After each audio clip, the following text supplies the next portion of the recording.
welcome to the Greater Texas Podcast. This is a podcast about building a better Texas. As Texas has fantastic growth, we, on a monthly basis, will interview a leader from the area and talk about what that growth means and how it affects us. I'm Sean Bukowski. I'm the principal of Bukowski Law Firm, where we protect your commercial real estate assets from dirt to disposition. This week we have Christian Catron, the president and CEO of Redeem Investments, on. In our conversation, we really talk about what he's seeing out there in the office market with the coming, I don't want to say destruction, but effectively the coming troubles that the office market is going to have, and some really creative solutions that Christian and his company are looking into to repurpose that office market and move forward with some good opportunity and good investments. So I hope you enjoy our talk. My good friend Christian Catron, the president and CEO of Redeem Investments. Christian, thank you so much for being here today. Appreciate it. My pleasure. Thanks for having me, Sean. I'm excited to be here. Of course. So let's talk about your background a little bit. You grew up, well, tell us where you grew up. Well, it's funny because my wife always reminds me, you got to tell people about your whole story, that you were born on a dirt floor in a third world country. I don't know if I've ever actually shared that with you, Sean, but that is a fact. I was the byproduct of an American sailor and a local Filipino gal when the Navy base was there several decades ago, obviously. And so, yeah, he was not in my life.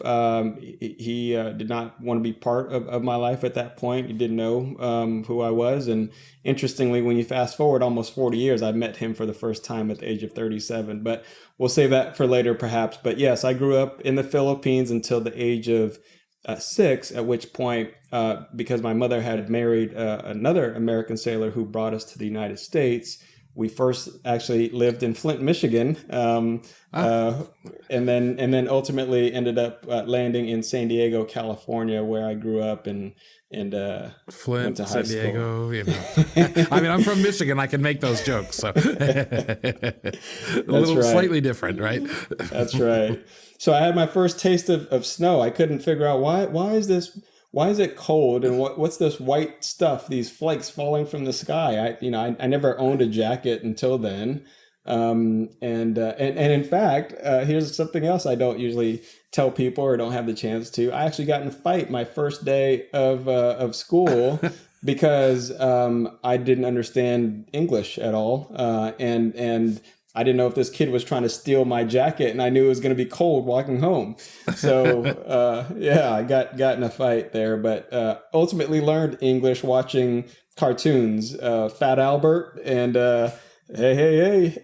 Right, exactly. I was going to say, so you can say hey. and Garfield and Friends. And so that was sort of my upbringing until I went off to college. Yeah. That's great. Yeah, let's talk about that. So you decided to go to West Point. What was the driving factor for that?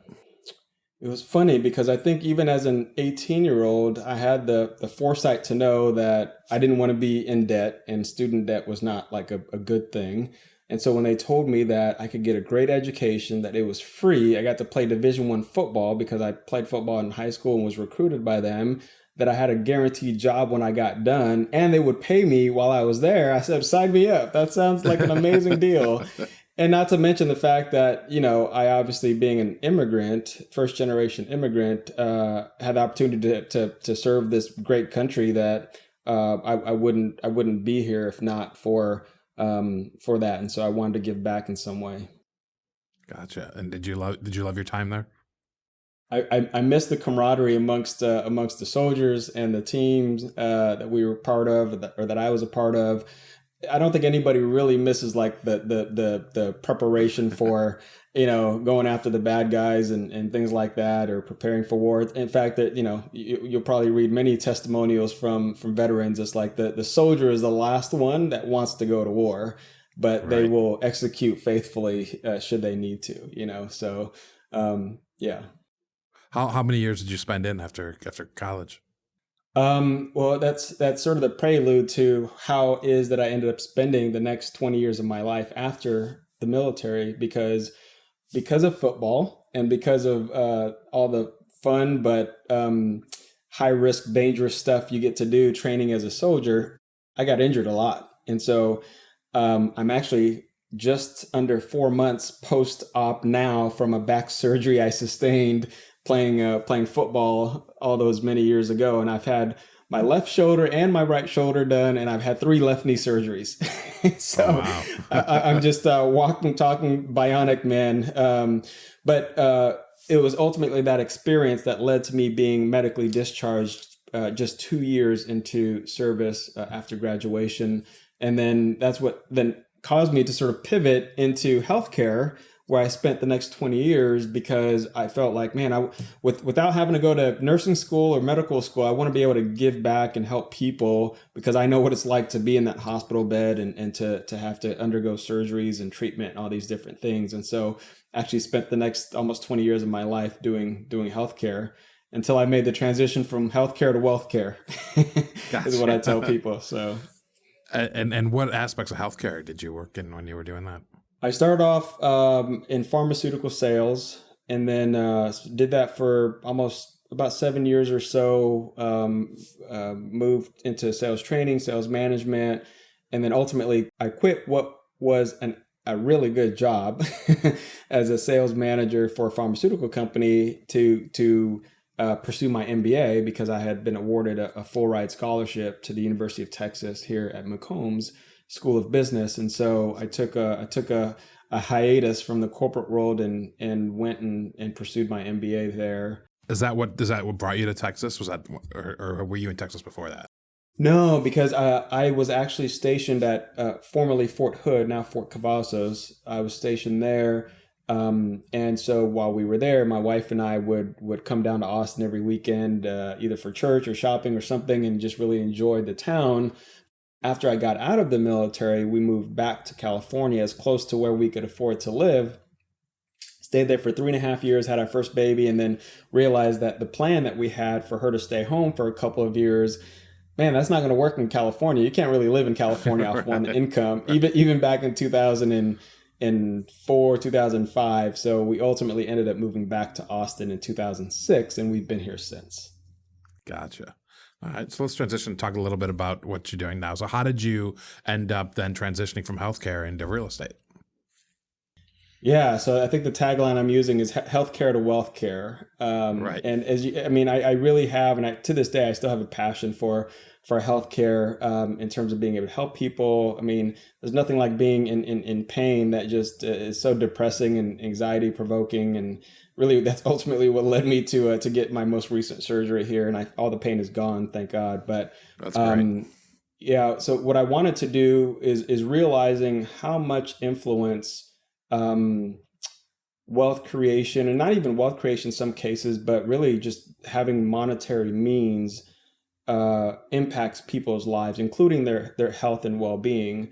I sought out to really convert and pursue the direction of being able to help people, not just with their health, but also with their overall wealth picture, with the hopes that in so doing that they can not only take care of their health, but also their mental well-being, be able to produce income to give to causes that they care about, plan for the future, generational wealth building, all those things. And so that's really prompted my transition. But if I'm honest, there was also a piece of the growth and development that I was experiencing in corporate America, where every time I continued to get a promotion or my earning potential increased, Uncle Sam just kept taking more and more of my hard-earned money.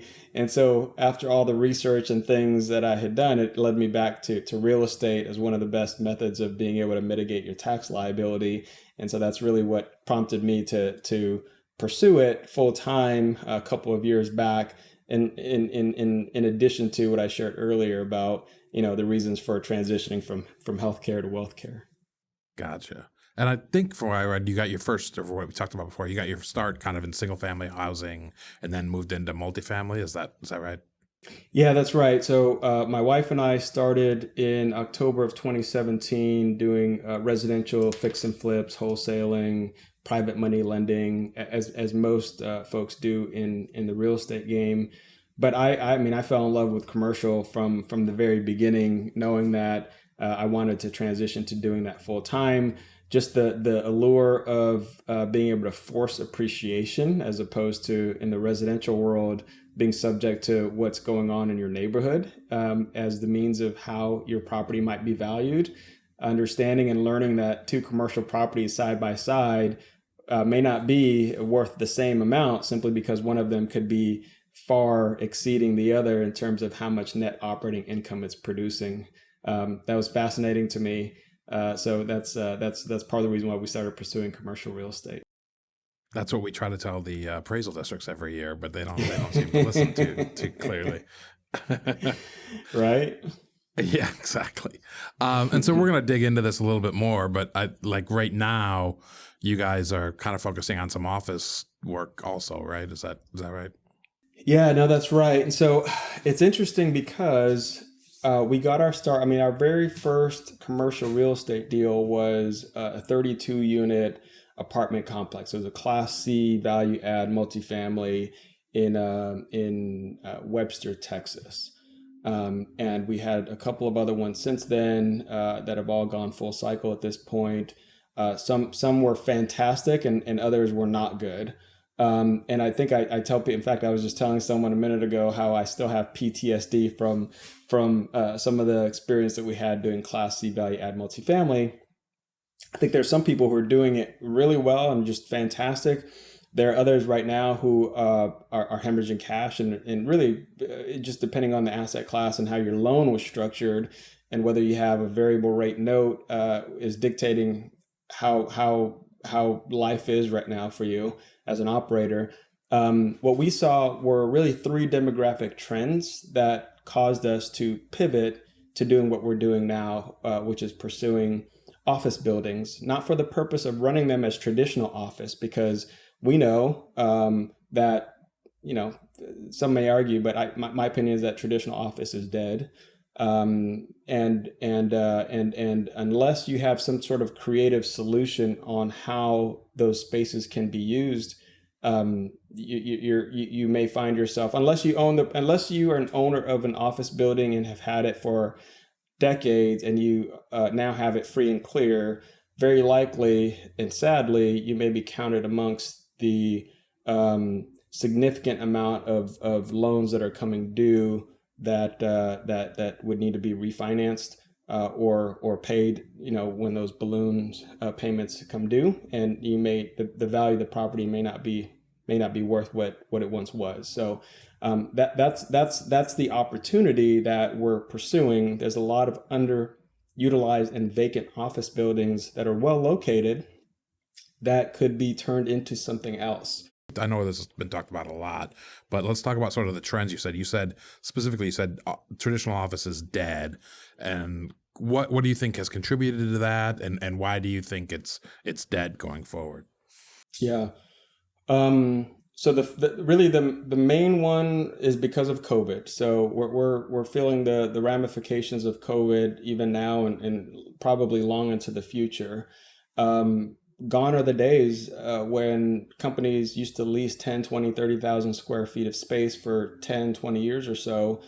They're just not doing that anymore. And why would you if your lease expense is arguably one of the largest line items in your operating expenses, and not to mention your pro rata share of utilities, taxes, insurance, common area maintenance. It's not just your lease payment as a tenant that you're having to be concerned about. And so if you have a large amount of space and yet you've allowed or your employees demand that they have the option to work from home, it really doesn't make sense to lease that amount of space.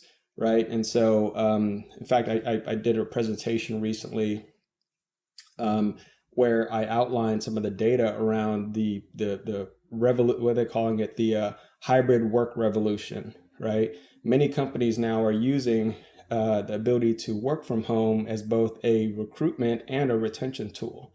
Right. If workers, employees have the option to choose the flexibility, at least, to work from home or to come into an office once or twice a week or whatever would be allowed, they're very likely going to make that choice as opposed to one where they're relegated to coming into an office, doing the 9 to 5 thing, having to commute an hour or so from the outskirts, because that's the other thing that has happened is many folks during COVID or even shortly thereafter actually moved out of the sort of the metro central areas out into the burbs, like 45 minutes out. There's one city in particular here in Austin that has engaged us to help build retail, restaurant, entertainment, in large part because they experienced a 40% spike in population growth.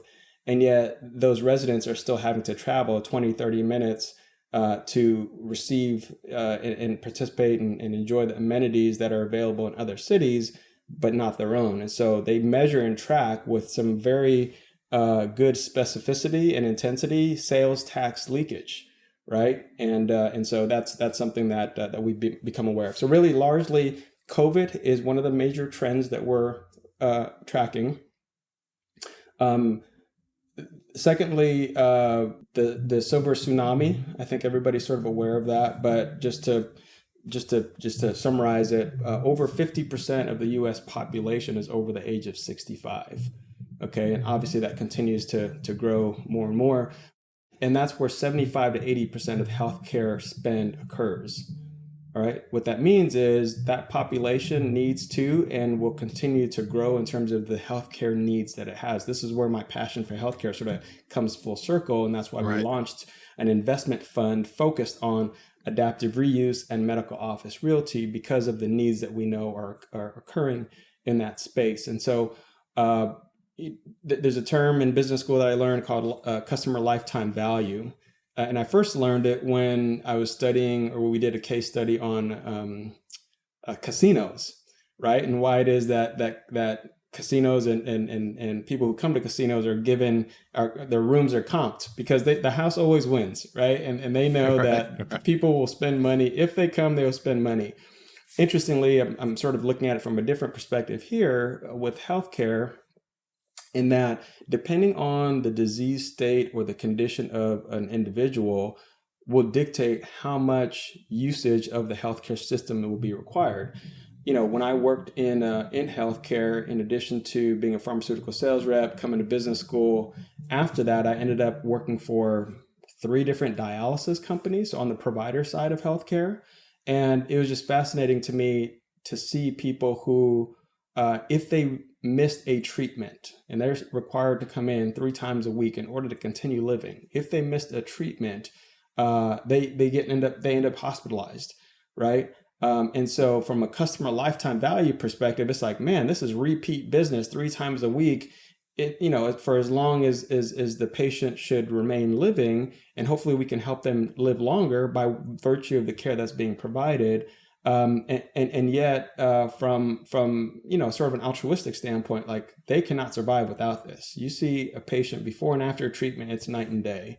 And so, for me and in my company, it's like, man, how do we make it such that we own the places where patients receive that care and that healing? And knowing that, from a business perspective, that has a really long runway. And from the standpoint of being able to provide care for patients, that the providers and the operators that would then render those services, that they've got a good, well-located, well-maintained place for them to operate because they have a good landlord behind them taking care of the building, right? And so that's how we're marrying those things together. And then finally, the third trend is the fact that, again, post-COVID, there are many, many people that are traveling a lot more than they were during that time. And the average daily rate for hotels is significantly higher than it was before COVID. And so putting all those things together is really what led us to pursue what we're doing now, which is buying office buildings and then turning them into something that is useful and a higher and better use for that local community. Sometimes that is, in fact, a medical office building, which is our primary objective. Sometimes it's a hotel. Sometimes it's an apartment building. It really all depends on what the community needs. And so we really engage with the local municipalities to find out what that is, because we also know that in the process of doing that, they may be inclined to participate through a public-private partnership of some type to help support the project so that it will be economically viable for us.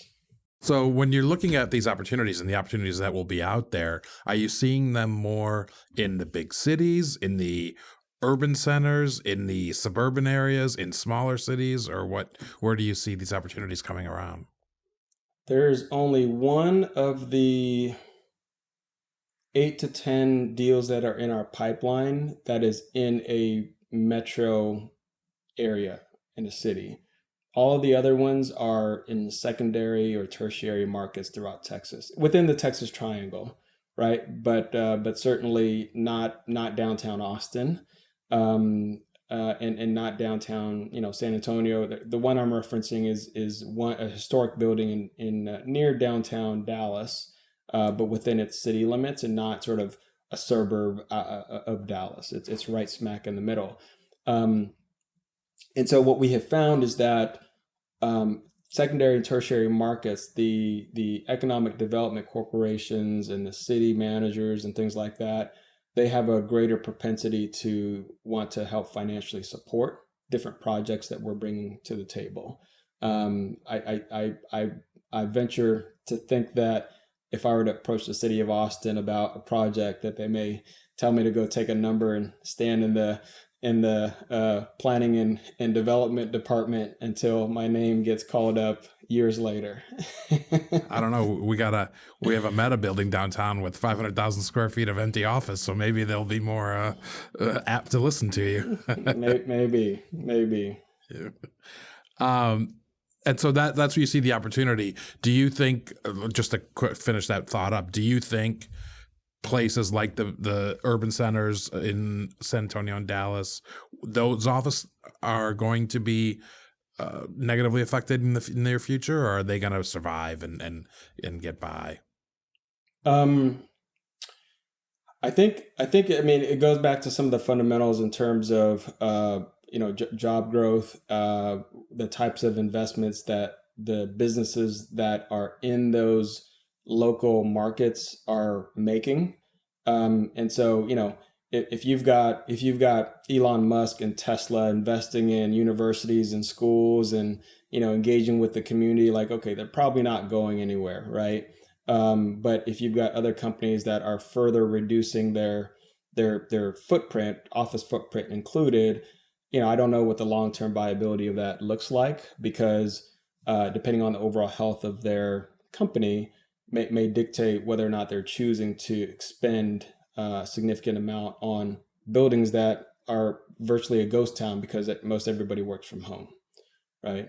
I think some companies are probably willing to cut their losses and pay whatever termination fee that they might have to in order to get out of those leases so that they don't continue to hemorrhage and bleed out.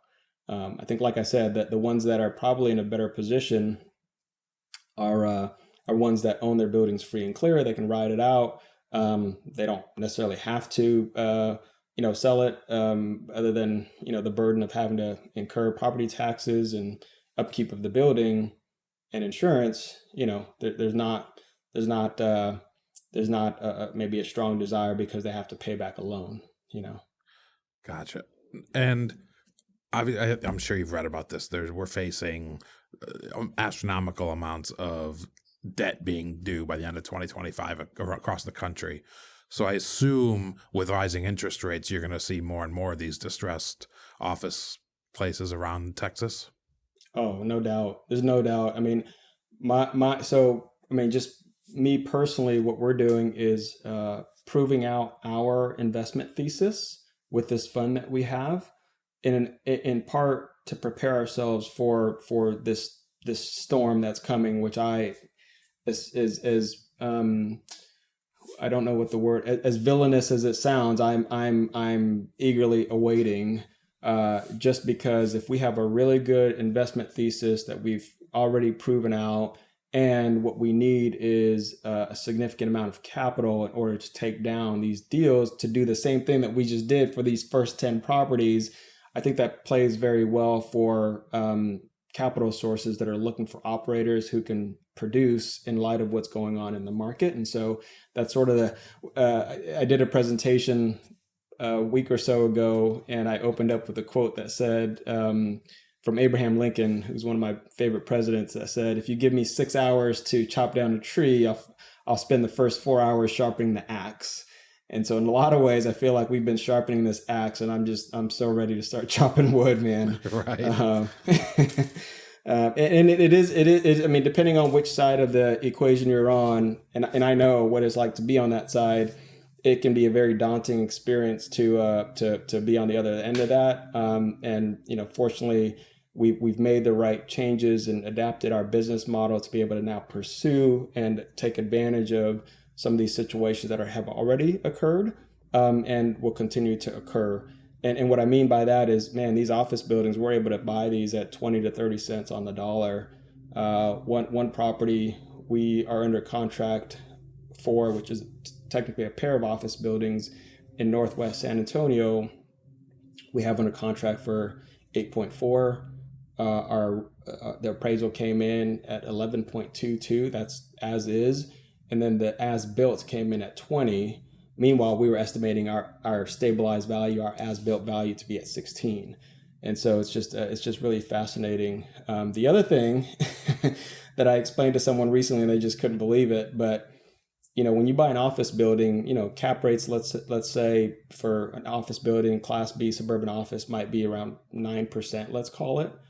Well, by virtue of its conversion to a medical office building that have cap rates in the sixes, I mean, that alone, right. If you know anything about how cap rates work, to take the same property producing the same Right. exact amount of money, and simply by converting it to an asset that has a more favorable cap rate, means a significant increase in value. And so if you know, you know.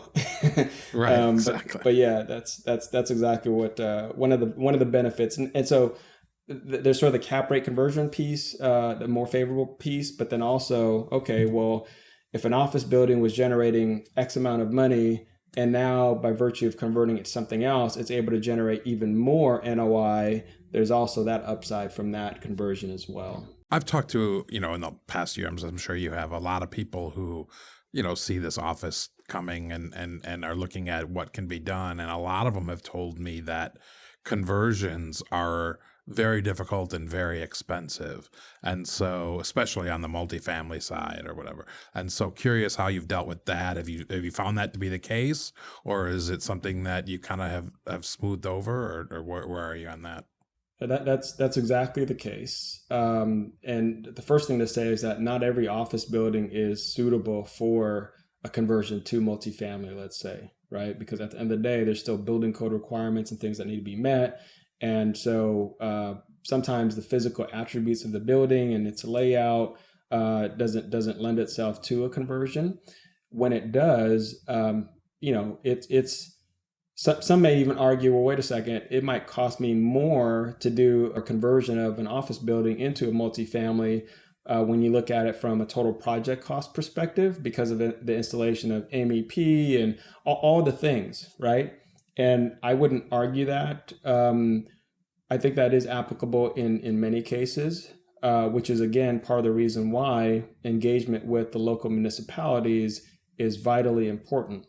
Okay, because if they're aware that the building, the project doesn't pencil without their involvement, then that's when they become more involved with wanting to incentivize the project. So that 10 years of property tax abatement, that goes a long way, especially we know how much property taxes are around here. If they can have a cash infusion into the project, that can go a long way. If the building itself is qualifies for historic tax credits, that goes a long way. And so that's sort of the secret formula that I'm willing to share with folks to understand how it is that these things can be done in and of themselves. If you're simply looking to take an office building, take it down by yourself without the involvement of the municipality, and think you're going to bring it back online, maybe, but unless you get the building donated to you by the seller for free, Right. It may not work. The other thing too is, there are other things aside from multifamily that these buildings can be turned into that could be less costly, right? But I can tell you that when you're talking about multifamily, even hospitality, where again, you still have to put MEP all throughout there because people weren't sleeping and utilizing the restrooms in these individual compartmentalized rooms. Now it's like, okay, that costs a lot of money, right? And that's really part and parcel how it is that we've been able to source some of the city incentives, the grants and things, because we were transparent about what the total project cost was going to be and which specific line items were essential in order to be able to convert it to what it is that they want. In particular cases, it was, well, we absolutely need a hotel. Okay, well, we'll bid this out and we'll tell you exactly what that would look like. And so that way you can know what options we have, because if we want to keep this as an office, it's not going to cost us very much. If we turn it into a hotel, for example, if that's what the city wants, then it's going to cost us twice as much or 3 times as much. That's where we really need your support in order to make this thing go. And so that's some of the work that we've done in terms of vetting out how it is that we can make one of these conversions work. And then finally, that 2-property portfolio that I mentioned to you just a moment ago, maybe the trick is not to convert it to a hotel or a multifamily, but rather to keep it as an office building, but to convert it to a hybrid co-working space, which is exactly what we're doing with the majority of one of those buildings. So of the 6 floors in the larger of the 2 buildings, 2 of those would be leased back to the seller for the next 5 years or so at a really good rate. And then the other floors would be ran as a hybrid co-working space in partnership with an operator in that space. And so it's more or less sort of a joint venture, if you will, where they have the responsibility of utilizing their marketing platform, their booking platform, and their brand in order to bring these fractional office users, sort of like short-term rentals for office, and in so doing are able to generate 35 to 40% premium above and beyond a traditional lease. So again, being really creative about how you make use of these spaces is, I think, how people can win despite kind of the chaos in the market. I can hear it in what you're saying. And I think it's so important for people who are in this commercial real estate industry, especially during right now where things are chaotic, right? Like, to say the least, in that you have to be flexible and be able to move where you see the opportunity, right? And so if you think the opportunity, 3 years ago, 5 years ago, we thought the opportunity was, traditional office space, you have to be able to quickly move off of that if that's not the case into, whatever else that might be the next case. And I hear you kind of talking about that and how you're doing that, it seems like. I think competence in this space certainly warrants having a significant weight, but so do courage and creativity, right?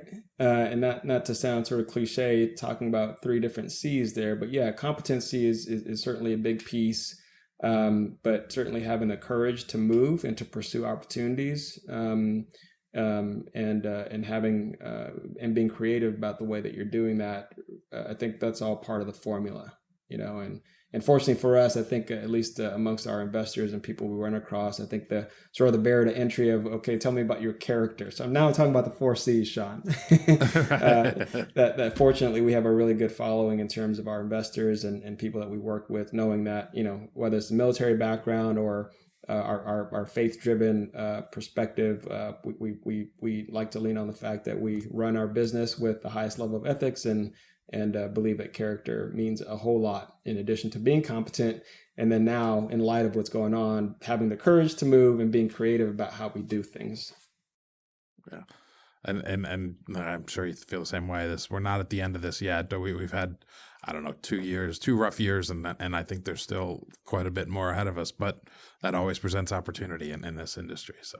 No, that's right. That's exactly right. Well, thank you so much, Christian. Really appreciate you joining us, and a great conversation about where we think office is headed and some creative ideas for what to do in that space going forward. Yeah, no, thanks, Sean. I appreciate the opportunity to come on. If folks are interested in what we're doing, going to our website would be the best way to reach us, which is redeeminvestments.com. We've got great opportunities for people to partner with us with what we're doing, and really, if nothing else, just to provide some education and awareness of what opportunities are out there. I'm happy to share that as well. So please reach out. Awesome. Yep. Go to their website. Check it out. Thanks a lot, Christian. Okay. Thanks, Sean. Thank you very much for listening to the latest episode of the Greater Texas Podcast. Hope you enjoyed that conversation. If you'd like to hear some of the other great conversations we've had on this podcast, please go to bukowskilawfirm.com. And when you're there, if you sign up for our weekly blog email, you'll be able to get updates to all of our latest podcasts.